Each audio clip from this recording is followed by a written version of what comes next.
Hello नमस्ते सभी को। मैं अंकित आप सबका स्वागत करता हूं हमारे चैनल स्टडी विथ अंकित में। तो यहां पे हम द इंडियन एक्सप्रेस का डेली न्यूज़ एनालिसिस करते हैं। आज डेट 28 फरवरी है, तो देखेंगे आज न्यूज़पेपर में क्या क्या आर्टिकल्स आए हैं और उन सब आर्टिकल्स पे डिटेल में डिस्कस करेंगे। तो चलिए शुरू करते हैं आज के पहले आर्टिकल से। तो पहला आर्टिकल है मणिपुर से रिलेटेड। तो Manipur ethnic militia turns in huge catch of looted weapons. तो जैसा कि सबको पता था कि मणिपुर में पिछले 21 महीनों से जो हिंसा चल रही थी, उसके बाद वहाँ के मुख्यमंत्री जो थे वीरेंद्र सिंह ने अपना इस्तीफा दे दिया था असेंबली में। तो उसके बाद वहाँ पे प्रेसिडेंट रूल लागू हो गया। ये हिंसा वहाँ के मोस्टली जो वहाँ के लोकल ग्रुप थे मैती एंड नागा या कुकी के बीच चल रहा था, जो वहाँ के मतलब आरक्षण के ऊपर ये लड़ाई था। तो प्रेसिडेंट रूल लगने के 2 वीक के बाद वहाँ के जितने भी मतलब लोकल्स थे उन्हें डेडलाइन दिया गया था कि जो भी उन्होंने मणिपुर के आर्मरी से जितने भी मतलब हथियार वहाँ से वेपन ले गए हैं उन्हें सरेंडर कर दे। तो देखते क्या क्या है इसमें लिखा। On Thursday, the last day of the deadline, Manipur Governor Ajay Kumar Bhalla set for surrendering weapons looted from the state's armory during the conflict. Imphal saw an unusual procession, a stream of vehicles of the radical armed group Arambai Tenkol, packed with the guns of varying sizes. The group surrendered 246 weapons at the first MR complex in Imphal west.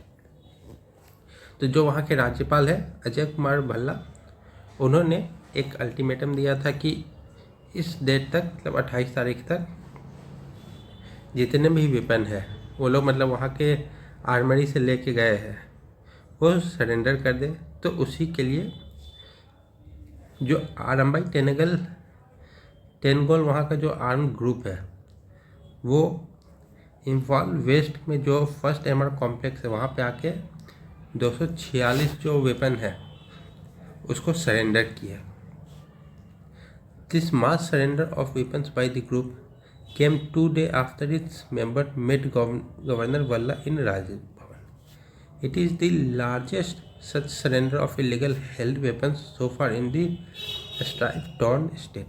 तो मणिपुर जैसे जहाँ पे दंगे हो रहे हैं वहाँ वैसे स्टेट के हिसाब से ये सबसे बड़ा सरेंडर था कि जहाँ पे इतने ज़्यादा वेपन एक साथ सरेंडर किए गए। और ये तब हुआ जब ग्रुप के का कोई मेंबर था जो वहाँ के गवर्नर भल्ला से राजभवन में मुलाकात किया और उसके मुलाकात के जस्ट 2 दिन के बाद उन्होंने अपना जो भी वेपन लेके गए थे सरेंडर कर दिया। हालांकि उन्होंने टोटल 6000 वेपन लूटे हुए हैं, पर जो एटलीस्ट उन्होंने 246 वेपन सरेंडर कर दिए। कहाँ पे? फर्स्ट MR कॉम्प्लेक्स पे।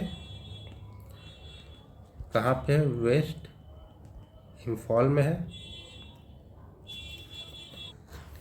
पर पुलिस के रिपोर्ट के अनुसार ये तो सरेंडर हुए ही थे, 61 वेपन्स और सरेंडर हुए थे अलग अलग इलाकों में, जैसे कि अदर पार्ट्स ऑफ जो भी स्टेट्स ऑफ मणिपुर, जैसे कि यहाँ तो इम्फाल में हो गया। पर 110 वेपन जो ये ट्राइबल ग्रुप था आरम्बाई टेनगोल, इन्होंने इससे पहले भी 110 वेपन ये मतलब सरेंडर किए थे अलग अलग डिस्ट्रिक्ट में, जैसे कि चूड़ाचंदपुर,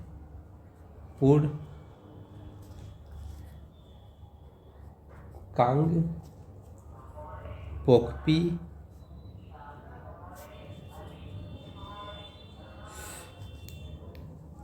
फेरजवाल और जिरीबाम जैसे डिस्ट्रिक्ट में 20 फरवरी को। तो उनकी तरफ से खुद से अगर आके सरेंडर करने या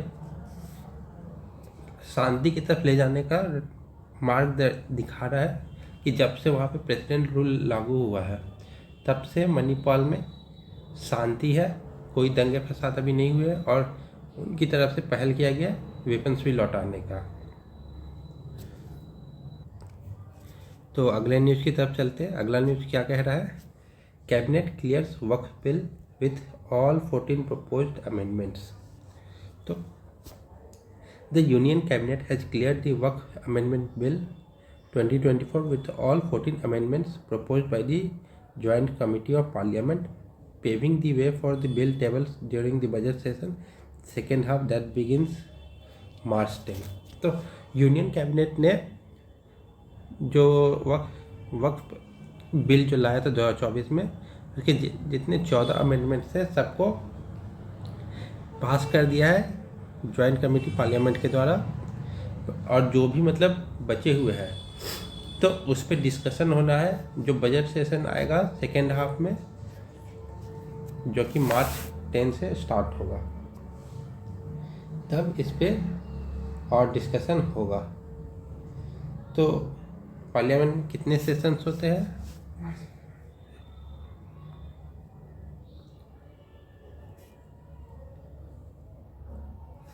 पार्लियामेंट के 3 सेशन होते हैं। सबसे बड़ा होता है बजट सेशन,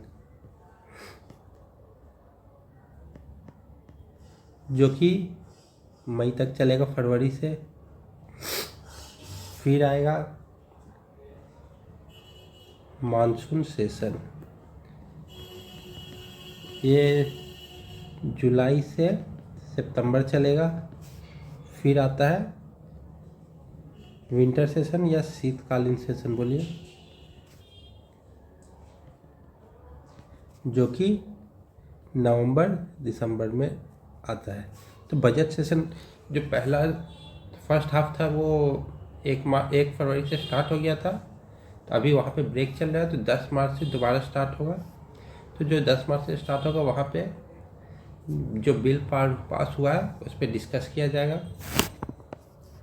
पास किसके द्वारा, मतलब किसने प्रपोज किया था? जॉइंट कमेटी ऑफ पार्लियामेंट ने, और यूनियन कैबिनेट ने उसे पास कर दिया है। These 40 amendments to the bill accepted by the JCP on January 27 were proposed by the panel's NDA member. The 44 amendments suggested by the opposition member, however, were rejected by the committee after voting। तो 44 amendment suggest किया था opposition member ने, वो सारे committee द्वारा reject कर दिए गए हैं। तो जितने भी अमेंडमेंट थे वो सब वक्फ एक्ट 2013 के अगेंस्ट में थे। तो इसमें भी कुछ कुछ चेंजेस लाए गए हैं। तो जो बिल आया उसके हिसाब से केंद्रीय कैबिनेट ने वक्फ संशोधन विधेयक को मंजूरी दे दिया है। 10 मार्च से जो चालू होगा, जो 4 अप्रैल तक चलेगा, तो 14 अप्रैल तक जो चलेगा, नहीं 4 अप्रैल तक, उसमें इस बिल को पेश किया जाएगा। तो जेपीसी की रिपोर्ट के आधार पर बिल का नया स्वरूप तैयार हुआ है।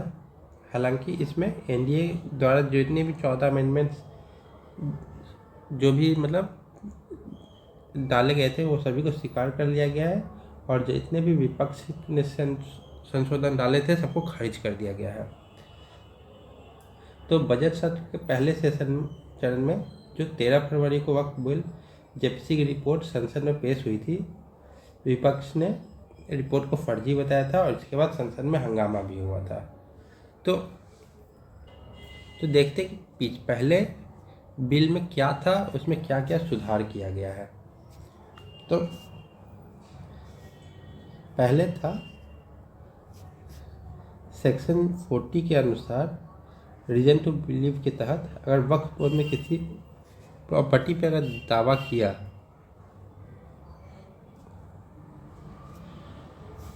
और ज़मीन के पर दावा करने वाला सिर्फ ट्रिब्यूनल में ही अपील कर सकता था। मतलब वक्फ बोर्ड ने किसी प्रॉपर्टी पर दावा किया, जो जिसका ज़मीन है, जो मतलब वो सिर्फ ट्रिब्यूनल में ये उसका अपील कर सकता था। पर जब जो नया बिल आया है उसमें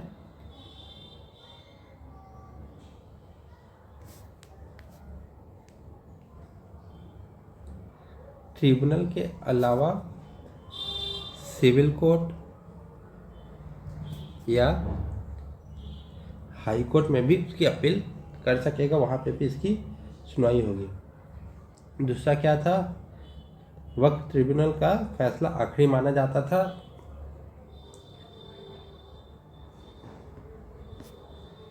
डिसीजन को आखिरी माना जाता था, उसको कहीं चुनौती नहीं दे सकते थे। पर अब हाई कोर्ट में चुनौती दे सकते हैं। फिर जो अगला था, अगला क्या था कि किसी ज़मीन पर मान ली मस्जिद हो और उसका उपयोग इस्लामिक उद्देश्यों के लिए हो तो वो ऑटोमेटिक वक्फ की संपत्ति हो जाती थी। मस्जिद हो या इस्लामिक एक्टिविटी हो तो वो वक्फ बोर्ड की संपत्ति हो जाती थी। पर अब तक जब तक किसी ने वक्फ बोर्ड को दान में अगर नहीं दिया है ज़मीन, तो वो दान में दी हुई ज़मीन वक्फ की होगी, अन्यथा नहीं होगी। कोई और मतलब अब ये जबरन नहीं किया जा सकता कि संपत्ति का अधिकार। पहले था वक्फ में कोई भी ओनली मेल और मुस्लिम होते थे, मतलब वक्फ में महिला और बतौर सदस्य अन्य धर्म के लोगों की एंट्री नहीं होती। पर अब वक्फ बोर्ड में 2 वुमेन और एक नहीं मतलब अन्य धर्म के 2 और लोगों की एंट्री मिलेगी। तो इस पे डिस्कशन होना है, जो अगला सेकेंड हाफ सेशन 10 मार्च से खुलेगा उसमें होगा। तो अब आते हैं अगले पे। तो अगला है Union Carbide waste, supreme court refused to interfere with MP high court's order. तो कार्बाइड क्या होता है? कार्बाइड वो वेस्ट है जो बैटरीज में डाल यूज होता है, तो सब मतलब जो बच गया उसको कार्बाइड वेस्ट कहते हैं। तो इससे रिलेटेड जो सबसे बड़ा हादसा हुआ था इंडिया में वो था 1984 में भोपाल गैस ट्रेजेडी, जिसमें बहुत सारे लोगों की मौत हुई थी।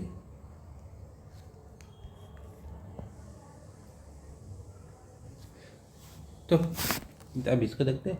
The Supreme Court Thursday refuse to interfere with the Madhya Pradesh High Court to shift the chemical waste from the Union Carbide factory in Bhopal to Pithampur. तो सुप्रीम कोर्ट ने सुनवाई करने से मना कर दिया है कि मध्य प्रदेश हाई कोर्ट ने जो भी वहाँ पे फैसला किया है उसी के हिसाब से वो जाएंगे, वो इस फैसले में इंटरफेयर नहीं करेंगे। तो कहाँ पे था? भोपाल में। भोपाल से इसको शिफ्ट करना था Pithampur,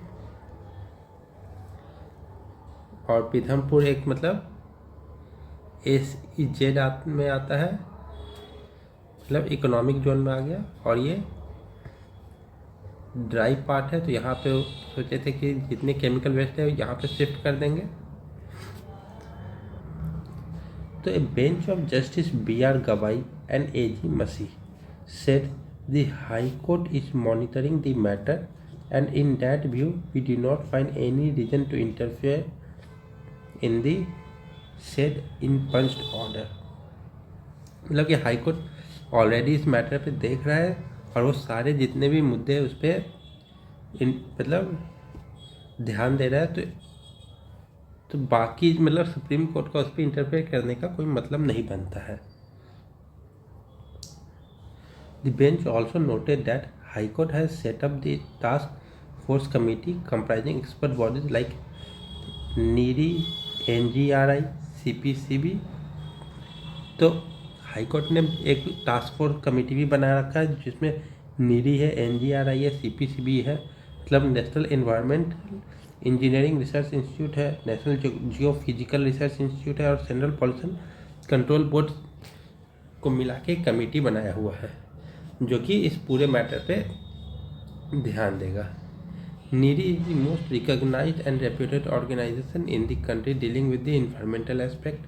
Whenever the court finds difficulty in assessing the question with regard to environmental damage, NERI is always taken on board।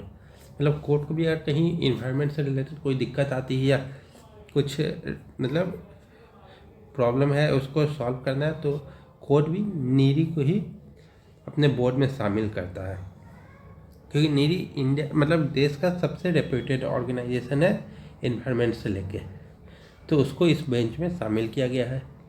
The minutes of the committee reveal that the experts have taken a decision for the transportation and disposal of toxic waste।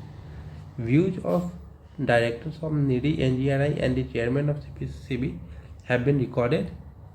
तो पूरी जो committee थी उन्होंने waste को export करने का मतलब transport करने का डिसीजन ले लिया है और जो उनके डायरेक्टर्स हैं उनसे बातें हो गई है हाई कोर्ट की।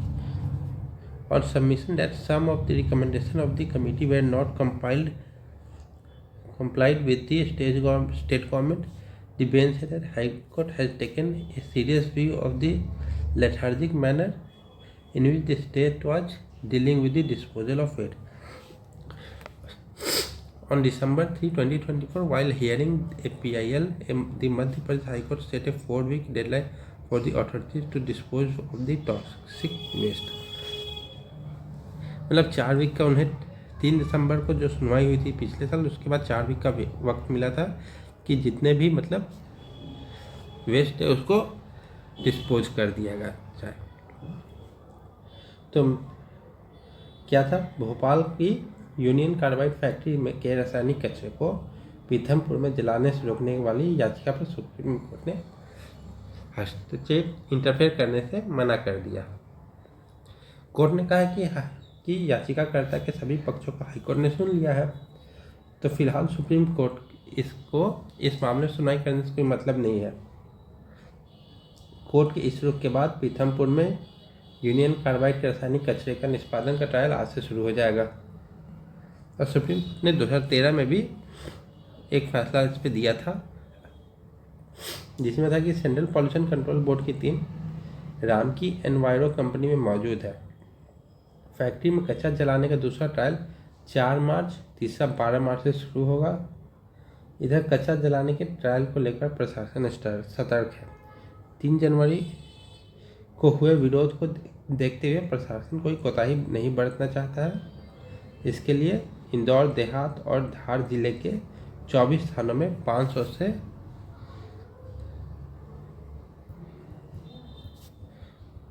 से ज़्यादा पुलिस फोर्स पीथमपुरा में रामकी एनवायरो फैक्ट्री के पास तैनात किए गए हैं। तो कैसा मतलब इसमें केमिकल के एक्सपोज करना था। तो पहला था मिट्टी, फैक्ट्री के कैंपस में बिखरे कचरे को जमा करने के साथ साथ मिट्टी को भी इकट्ठा किया, क्योंकि जितने केमिकल थे मिट्टी में भी एब्जॉर्ब हो जाएंगे तो मिट्टी को भी वहाँ से हटाना था। फिर रिएक्टर अवशेष मतलब फॉसिल उसका,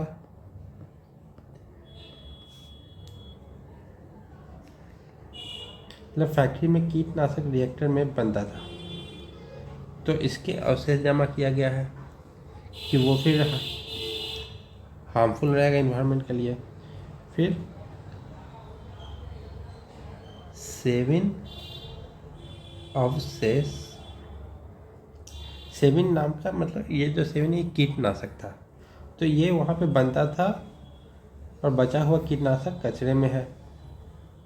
नेफ्थॉल अवशेष मतलब जिस MIC गैस के प्लांट में रिसाव हुआ था वो नेफ्थॉल से, वहाँ पे नेफ्थॉल बनाई जाती थी। Semi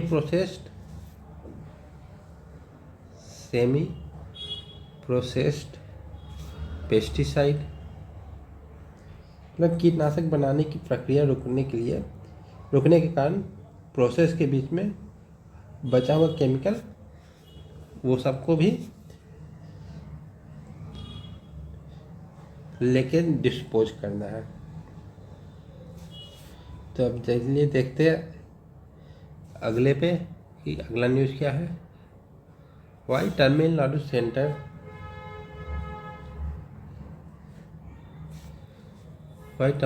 centre are clashing over NEP 3 language formula.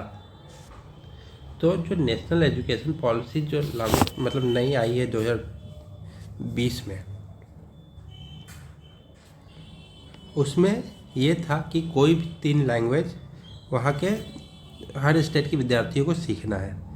3 language compulsory है, बट कौन सा लैंग्वेज सीखना है ये नहीं मेंशन किया हुआ था। जैसा कि पता है इंडिया में टोटल कितने हैं, 8वीं अनुसूची के लिए इंडिया में 22 ऑफिशियल लैंग्वेज है, नेशनल लैंग्वेज कोई नहीं है।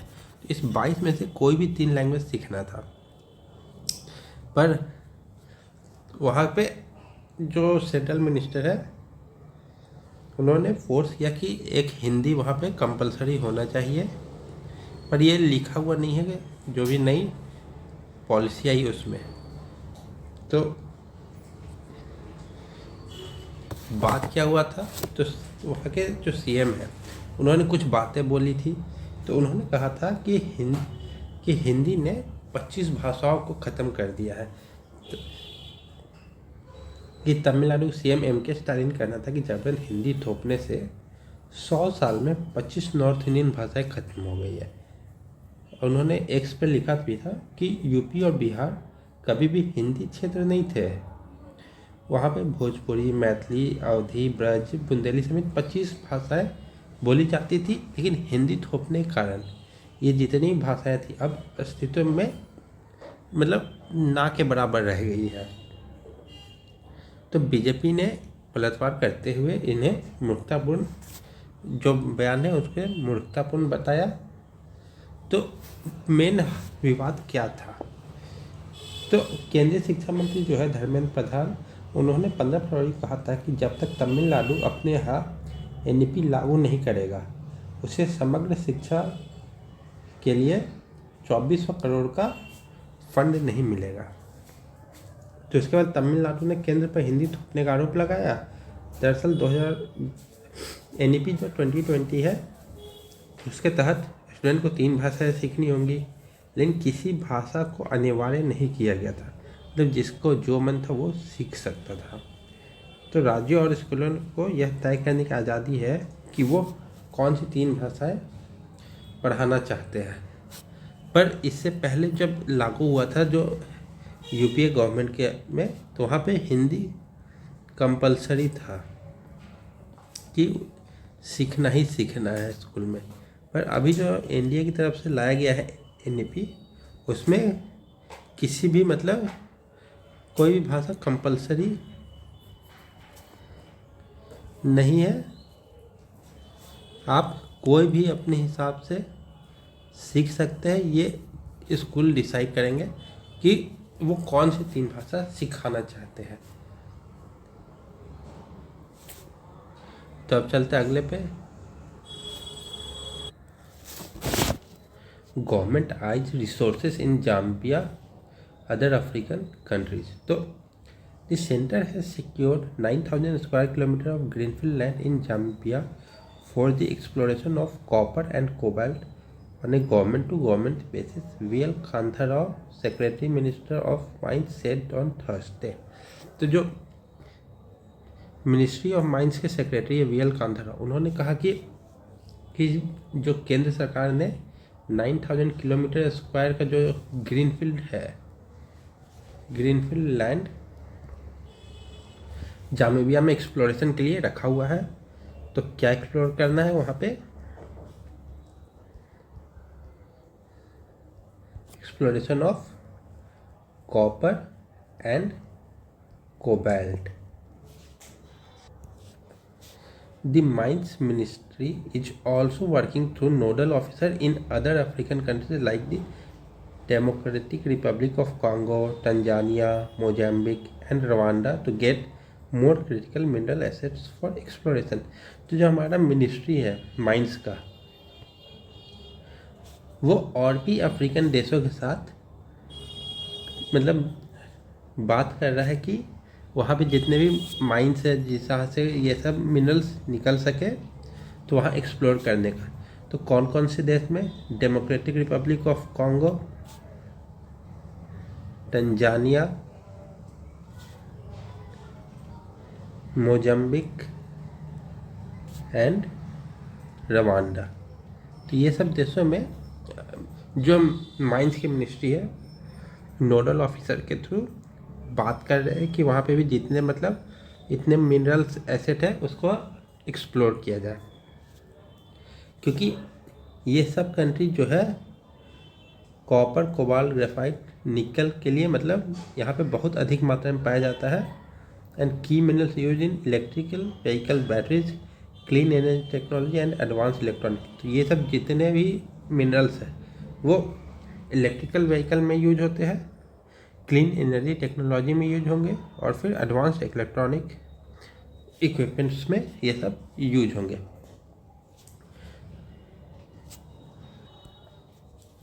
We have selected the Geological Survey of India to do exploration, and that is an area where there are prospects of cobalt and copper. We will take about 2 to 3 years to do this exploration, and we hope that after the exploration we will be able to get mining right also।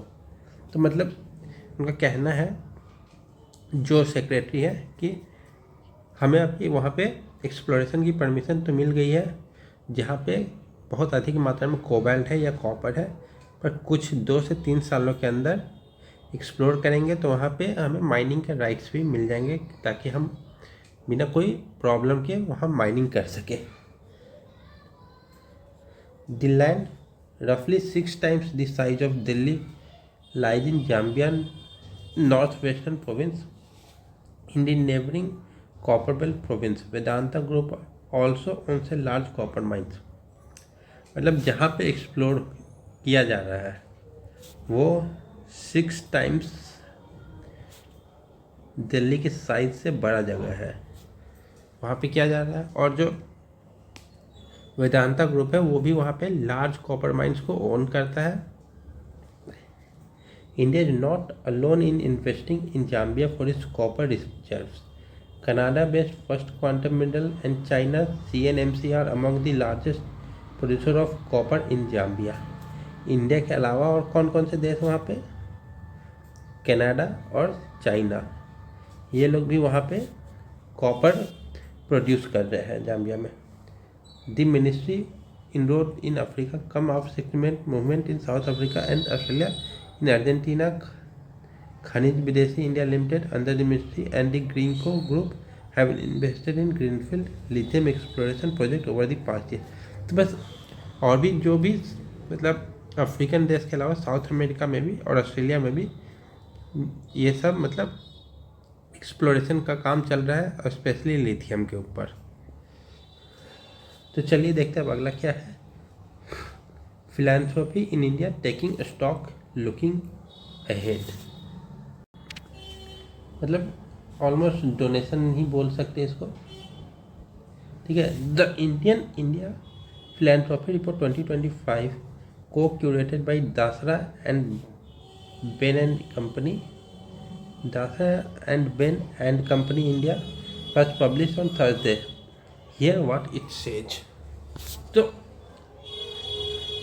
Philanthropy report जो 2025 की दासा and Bain and company द्वारा जो curated किया हुआ था, तो वो क्या कहते देखते हैं।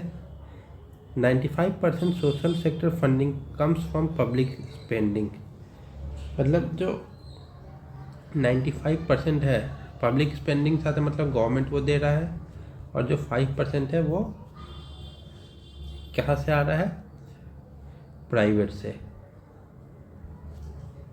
इन four year 2024 India total social sector spend on education, health care, gender, sanitation is expected to be roughly rupees 25 lakh crore. On this 23 lakh crore will be from the government. तो मेन कौन कौन से चीज़ों पे है, शिक्षा, education, नहीं हाँ एजुकेशन हो गया, हेल्थ केयर मतलब स्वास्थ्य, फिर से जेंडर पे, फिर सैनिटेशन मतलब स्वच्छता पे, फिर ज़्यादातर खर्च हो, जिसमें से 25 लाख करोड़ टोटल खर्च हुआ, जिसमें से 23 लाख करोड़ गवर्नमेंट ने खर्च किए और 2 लाख करोड़ प्राइवेट से आए। तो 40% private philanthropy comes from HNI family, तो high net worth individual and their family account for a bulk of private spending in the social sector through personal giving और corporate social responsibility initiative from family business. मतलब 40% ऐसे आए जो family business किसी का है, तो वहाँ से उन्होंने मतलब सोशल सेक्टर के थ्रू या पर्सनल गिविंग और कॉर्पोरेट सोशल रिस्पॉन्सिबिलिटी की तरफ से दिया। 2% family responsible for 50 to 55% of CSR by family business. The top 4 family business are Tata, Ambani, Adani and Birla. Constituted around 20% of the search firm CSR spending around 800 to 1000 crore per family. तो जो 4 बड़ी कंपनियां हैं Tata, Ambani, Adani and Birla, उन्होंने around 800 to 1000 crore ये चारों मतलब हर एक फैमिली ने कंट्रीब्यूट किया है।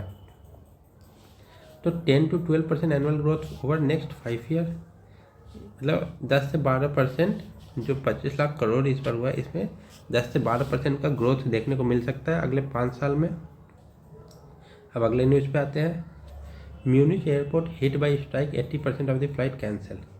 Munich airport said that a strike by public sector union Verdi on Thursday and Friday has prompted airlines to cancel about 80% of flights there.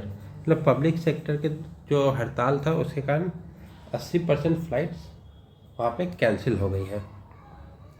Germany second largest hub said in a statement on its website that there was a risk that more flights could be cancelled and the passenger planning to travel through Munich should contact their airlines.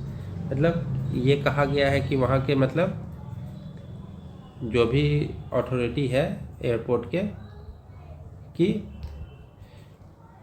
और भी flights cancel हो सकते हैं,